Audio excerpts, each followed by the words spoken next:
Hello, hello, my friend. This is Priscille dans les petits bouchons. Et cette fois, je vous parle en direct de Amsterdam. Comme je vous avais dit dans mon dernier épisode sur mon voyage en Écosse, qu'on allait se retrouver assez rapidement. Alors, pourquoi est-ce que je suis à Amsterdam, outre le fait que je visite? En fait, j'ai profité du GTD Summit, c'est-à-dire du sommet Getting Things Done organisé par David Allen. Je me suis enregistrée cette année, je voulais absolument y participer. Pour une fois que c'est en Europe, c'était le moment de faire ça. En plus, je ne connais pas Amsterdam. Et donc, j'ai décidé de passer mes 2 jours à GTD Summit, dont je vous parlerai dans au moins un épisode de Productive You. Et puis de continuer donc mon week-end sur Amsterdam, puisque je ne connais pas. Voilà toute l'histoire. Et puis en plus, du coup, j'en ai parlé à ma copine Karine, et elle m'a rejoint, comme ça, on est ensemble pour visiter la ville. Donc les 2 premiers jours, j'ai fait donc le Getting Things Done Summit, jeudi, vendredi, et puis donc vendredi soir, ça se terminait vers 18h30, 19h même après, parce qu'on a bu un petit coup tous ensemble. Nous sommes partis avec Karine vadrouiller en ville, donc vers le centre. Alors on a pris comme d'habitude un Airbnb qui est super bien situé au bord du canal, enfin d'un des canaux en tout cas, et donc on est à pied à un petit kilomètre du centre, donc c'est vraiment très très bien, très pratique. Très bien situé dans un quartier calme, donc c'est génial. Donc après avoir un petit peu bourlingué comme ça dans les petites rues, hier soir, nous avions décidé d'aller au quartier rouge, dans le quartier rouge, donc le quartier des prostituées, qui est donc un quartier assez réputé à Amsterdam, puisque nous voyons les jeunes femmes qui exercent cette profession derrière des vitres. Alors c'est un peu comme des vitrines de magasins.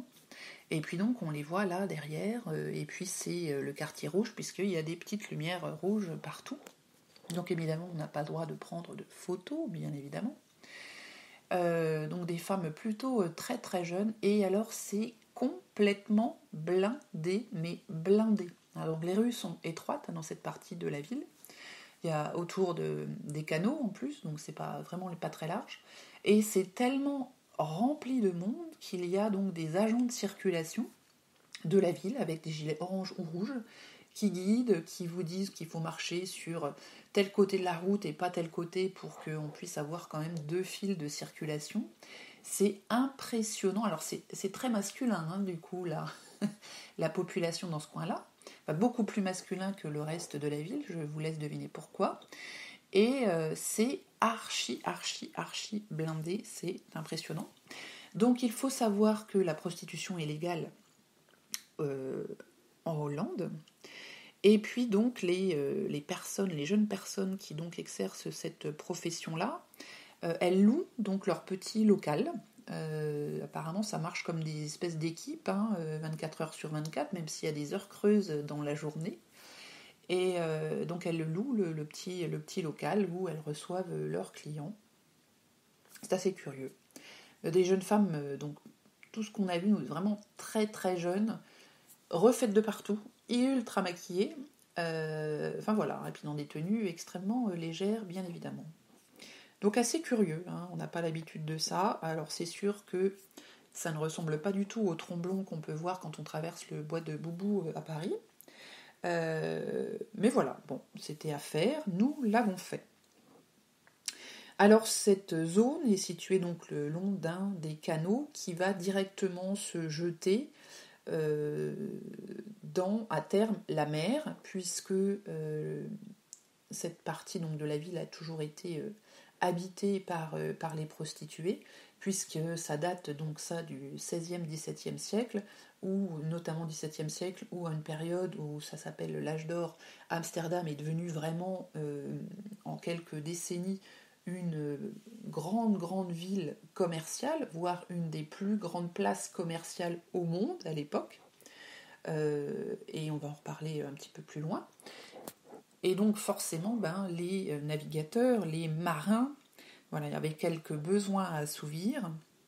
Et donc, il y a des prostituées qui se sont installées, et les bonnes âmes de la ville ont donc décidé de tolérer la prostitution pour éviter que les marins ne se jettent sur la chair fraîche, les jeunes femmes, les jeunes filles habitant la ville, de bonne famille. Il fallait surtout pas y toucher, ce que l'on peut comprendre.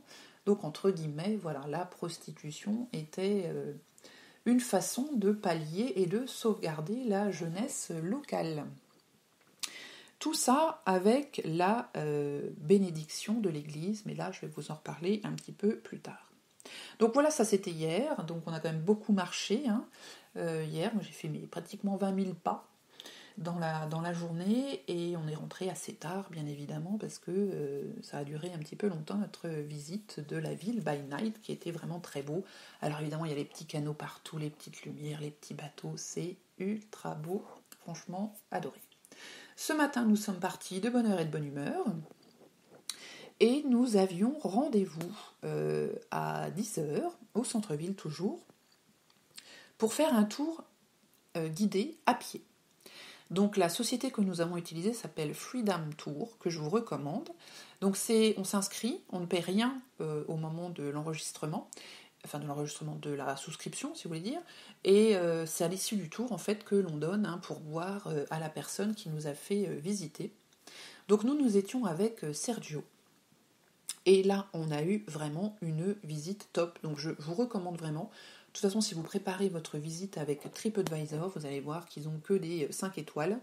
Tout le monde est absolument enchanté de la visite, ça vaut vraiment le détour, ça fourmille d'anecdotes, le guide il est plein d'humour, il connaît très bien le sujet, il nous balade là dans la ville, c'est extrêmement intéressant. Ça dure 2h30 et on voit absolument pas le temps passer. En plus, on a un temps sublimissime, donc il ne fait pas très chaud, il doit faire, je sais pas, 18-20 degrés. Donc le soleil a donné vraiment toute la journée, donc c'était vraiment extrêmement agréable. Pas trop chaud, ni trop froid, parfait. Et donc là, nous avons commencé à côté de ce qu'on appelle la vieille église, Old Church. Et donc cette église a joué un rôle extrêmement important dans le développement de la prostitution à Amsterdam. Alors pourquoi ? Alors déjà, c'était une église catholique qui est ensuite devenue une église protestante, puisqu'à l'époque où elle a été construite, c'était la religion catholique qui prédominait en Hollande. Et à cette époque-là, donc, la Hollande faisait partie de Saint-Empire romain. Et donc, les marins étant catholiques, ils devaient aller confesser leurs péchés et obtenir le pardon de leurs péchés. Et donc, tout le monde sait qu'avec la religion catholique, c'est très simple, il suffit de payer. En tout cas, à cette époque-là, on achetait ce qu'on appelait des indulgences. Et donc là, à Amsterdam, c'est passé à un niveau supérieur. Alors déjà, dans toute l'Europe, il y avait ces indulgences, que plus on était riche, plus on avait le droit de faire des péchés, parce qu'il suffisait de payer un peu plus cher, et c'était bon. Donc là, ils ont mis en place un service dédié pour les marins. Donc, il y avait une petite porte sur le côté de l'église, où les marins arrivaient, et ils tombaient directement dans un confessionnal, sauf qu'une fois qu'ils avaient fait leur confession de tout ce qu'ils avaient fait pendant la nuit, plutôt qu'on leur dise 3 pâtés, 3 ave, 3 patères, pas pâtés. Donc des prières qu'ils devaient faire, ou pénitences ou quoi que ce soit, en fait, il y avait une petite grille de prix, et en fonction de ce qu'ils avaient fait, le curé y prenait petite note, et puis à la fin, il y avait la petite facture, voilà. Et mais voilà, le problème c'est que les églises, très tôt le matin, les navires ils repartaient de bonne heure, donc tous les marins n'avaient pas le temps de pouvoir aller se confesser avant de reprendre le bateau, et ça les ennuyait beaucoup, jusqu'au jour où un prêtre a eu l'idée géniale de faire en fait des péchés prépayés. Voilà, donc c'est un peu c'est comme aujourd'hui les cartes téléphoniques prépayées, là c'était pareil. Donc le marin, avant même d'aller dans le quartier rouge, il passait à l'église, il allait raconter ce qu'il allait faire, et là il payait sa petite facture, et donc il avait il était couvert pour ce qu'il allait faire ensuite. Hein, c'est quand même énorme, franchement. Si c'est pas du foutage de gueule, je ne sais pas ce que c'est. Mais donc voilà, donc ils ont vraiment mis ça au goût du jour, et c'était pour expliquer comment à Amsterdam, il y avait un esprit d'entreprendre qui était déjà extrêmement présent, hein, même au sein de l'Église. Bon, ça on ne doute pas que l'Église de toute façon est très, très marchande, mais quelle qu'elle soit, hein, je ne suis pas pour une religion plus qu'une autre, elles sont toutes à mettre pour moi dans le même panier et surtout à foutre au feu. Mais voilà, donc là, c'était les péchés prépayés. Donc voilà, la prostitution comme ça a pu continuer à s'étendre à Amsterdam. Et il y avait donc une tolérance de la prostitution, puisque de toute façon, ça rapportait quand même de l'argent. Et c'est la base, je dirais, de la Hollande et de Amsterdam. Et tout le monde vous dit, en Hollande, on est ultra, ultra tolérant. Donc on parle de la prostitution, et on va parler de la drogue, de la marijuana, des coffee shops, etc., etc. Et en fait, cette tolérance, c'est tant que ça peut rapporter des sous, eh ben on ferme les yeux. Et c'est tout typiquement ce qui se passe aujourd'hui sur le commerce de la marijuana, puisque vous avez donc les coffee shops où vous pouvez rentrer et puis vous avez la petite menu, et le menu il a des petites feuilles et vous choisissez votre parfum, hein, en gros, et puis voilà, vous faites votre petite affaire.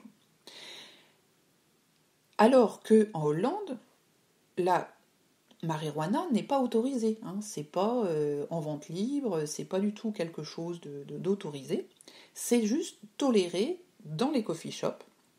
On a le droit aussi de se balader donc jusqu'à 5 grammes de marijuana sur soi pour sa petite consommation personnelle, et aussi de faire pousser jusqu'à 4 plants par personne dans son domicile. Néanmoins, la production à grande échelle et l'approvisionnement des coffee shops, elle est illégale. Cependant, les coffee shops, il faut bien qu'ils soient approvisionnés, hein, parce que je doute qu'ils aient tous une petite production dans la cave ou dans le toit, parce qu'il n'y a pas de cave en l'occurrence à Amsterdam, puisque tout est construit sur pilotis.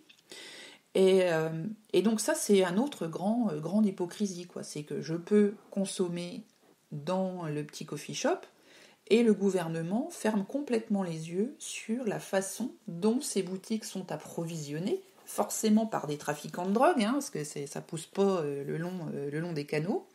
Mais ça, on connaît pas. Mais par contre, ça rapporte de l'argent, donc on laisse faire.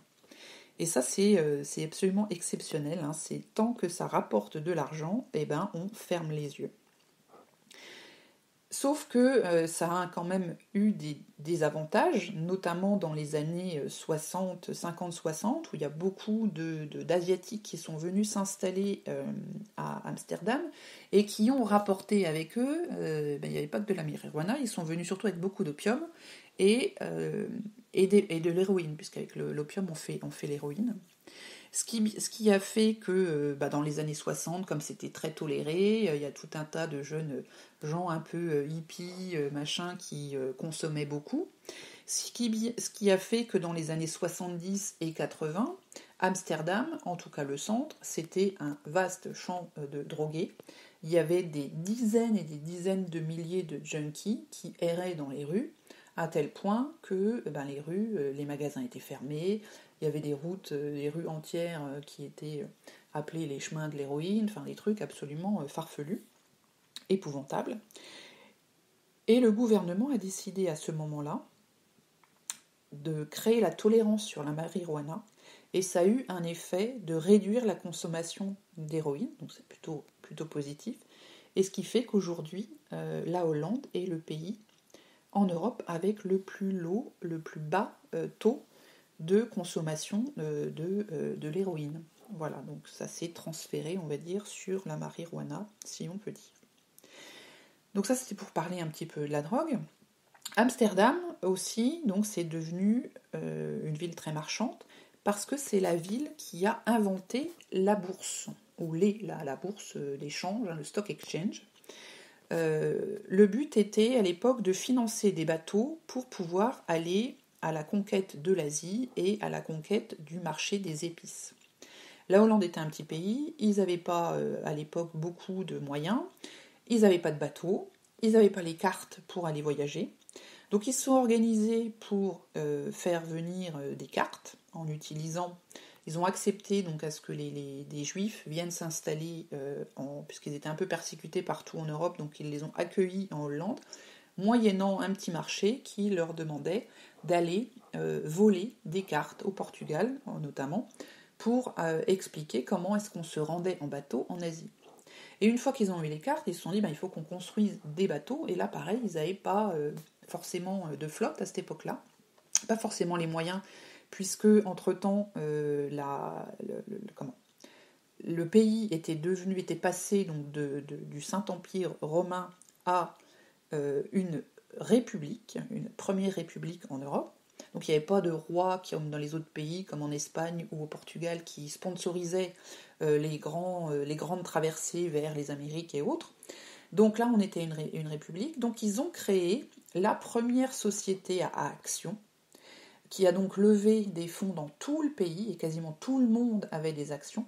Et avec cette société a créé des bateaux, plein de bateaux, ce qui est bien qu'au XVIIe siècle, la Hollande avait plus de 10 000 bateaux, soit plus que tous les autres pays européens réunis. Et avec ça, ils ont conquis donc l'Asie et les épices. Donc ils ont installé des comptoirs énormément en Indonésie, au Japon, en Chine, en Inde, etc. Aussi en Afrique, notamment en Afrique du Sud et d'autres pays en Amérique du Sud aussi. Et sont devenus donc les importateurs en Europe de ces épices qui vendaient avec des marges incroyables, puisque c'était des marges à 800%. Voilà. Donc ils se sont très très vite enrichis. Avec ça, ils ont développé le marché des esclaves. Donc là aussi, c'est une grande part importante dans le marché des esclaves, et ça a été un des tout derniers pays à d'ailleurs accepter d'abolir l'esclavage, parce qu'ils avaient une part dedans extrêmement importante.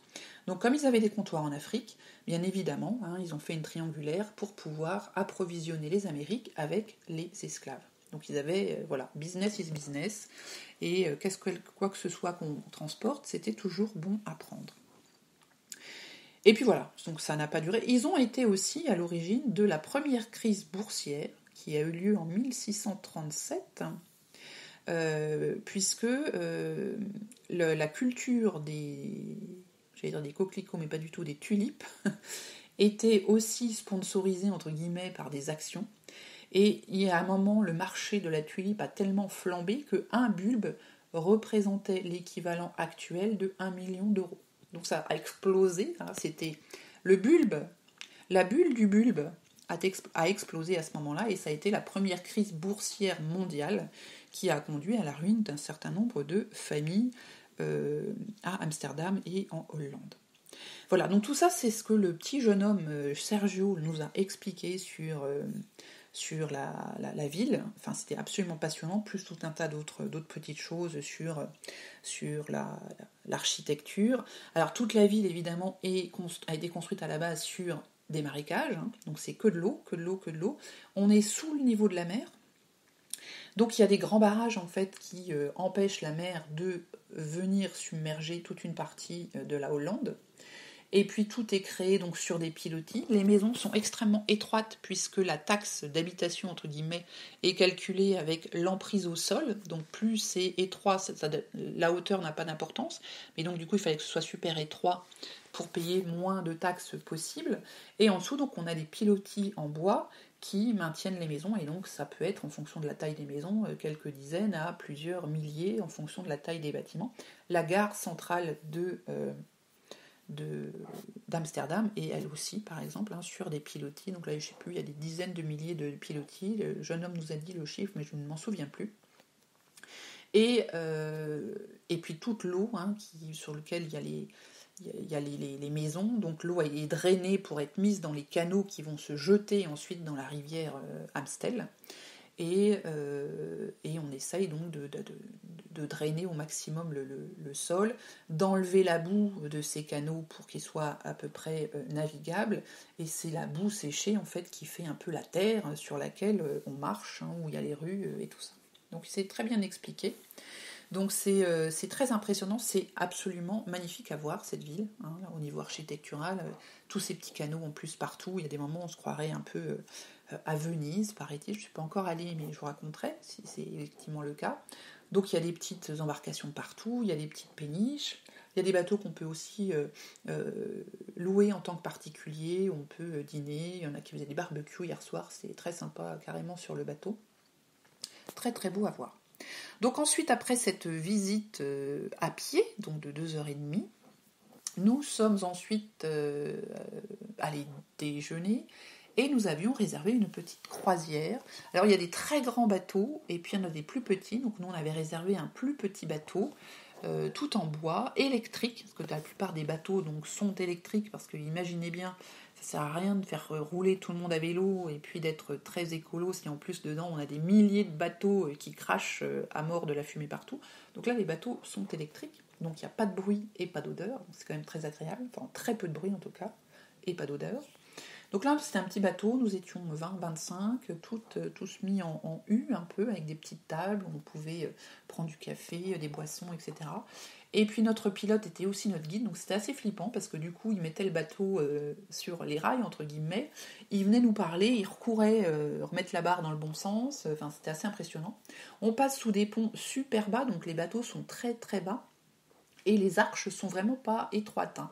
Alors le bateau, il est d'une maniabilité, c'est absolument mais incroyable, parce qu'on tourne immédiatement à 90 degrés, là, hop, ça passe sous les ponts, c'est impressionnant à voir. Et là, on a eu donc une autre vue de la ville, et comme notre bateau était assez petit, en plus, on peut aller sur des canaux qui ne sont pas accessibles aux plus gros bateaux, donc on ne fait pas juste la visite typique de la ville avec les quelques grands monuments, on va vraiment dans des des tout petits canaux, c'est magnifique, et puis on voit donc la ville d'un autre angle. Visite guidée là aussi, donc le pilote guide nous expliquait un peu l'histoire de la ville, donc quelques redondances bien évidemment avec l'histoire qu'on nous avait racontée le matin, mais enfin c'était concordant, donc c'était plutôt, c'était plutôt bien, plutôt rassurant sur ce qu'on nous avait raconté. Non, c'était vraiment extrêmement intéressant. Donc les canaux ne sont pas profonds, ils font à peu près 3 mètres de profondeur uniquement. Et il y a de mémoire 65 canaux. Il y en a quand même beaucoup. Et puis il y en a un principal donc, qui se jette dans la rivière Amstel. Donc Amstel qui a donné son nom à Amsterdam. Et de la rivière Amstel, ensuite on peut aller jusque dans la mer. Donc il y a tout un système de barrages et de vidage de ces canaux. Donc les canaux sont vidés 3 fois par semaine. L'eau est rejetée à la mer et c'est de l'eau fraîche qui revient, ce qui fait qu'il n'y a pas du tout de mauvaise odeur, il n'y a pas d'eau stagnante, il n'y a pas de lentilles d'eau, de machin ou de truc. Il a sorti un moment un verre qu'il a pris direct dans le canal, c'est de l'eau hyper claire. Alors, elle n'est pas potable bien évidemment, mais elle est hyper claire, elle n'est pas du tout boueuse ou quoi que ce soit, elle est presque aussi transparente que l'eau du robinet. Et parce que voilà, elle est nettoyée, elle est chassée, rejetée à la mer et ils refont rentrer de l'eau avec un système de pompe. Alors il nous a tout expliqué tout ça, mais en anglais, donc je ne saurais pas vous redire tous les détails techniques. Mais il y a d'énormes pompes, des tas de barrages pour éviter évidemment que l'eau de la mer ne submerge les terres qui sont sous le niveau de la mer, hein, je le rappelle. Et pour en même temps éviter qu'on ait de l'eau stagnante avec des mauvaises odeurs, etc. Et puis ça tourne 3 fois par semaine, c'est comme ça nettoyé. C'est assez impressionnant la façon dont tout cela fonctionne. Voilà, et puis et ben de là après, nous sommes allés faire un petit tour toujours à pied. On a fait quand même aujourd'hui pas loin de 14 km. Nous sommes passés devant la maison d'Anne-Frank, donc on a la maison qui ne se visite pas en tant que telle, hein, qui est toute petite maison, mais on voit une petite plaque. Et puis il y a un grand musée à côté. Alors là, ça doit être le seul lieu à Amsterdam qui est ouvert jusque tard le soir, parce que tous les monuments, les musées, tout ferme à 17h. Ça, c'est ouvert jusqu'à 22h. Et il faut avoir acheter son billet longtemps à l'avance. Il y avait une queue de plusieurs centaines de mètres devant l'entrée du musée. C'était impressionnant. Nous n'avons pas fait le choix, nous, d'aller visiter. Mais voilà, on est quand même passé devant. Et ensuite, nous sommes rentrés dîner. Et là, on va aller se coucher de bonne heure. Parce que nous sommes bien fatigués après toute la marche que nous avons fait. Demain, c'est le Rijksmuseum, qui est donc le principal musée de Amsterdam. Et ensuite, on rentre à Paris. Mais ça, je vous raconterai le Rijksmuseum demain. En tout cas, moi, j'ai beaucoup apprécié cette première visite.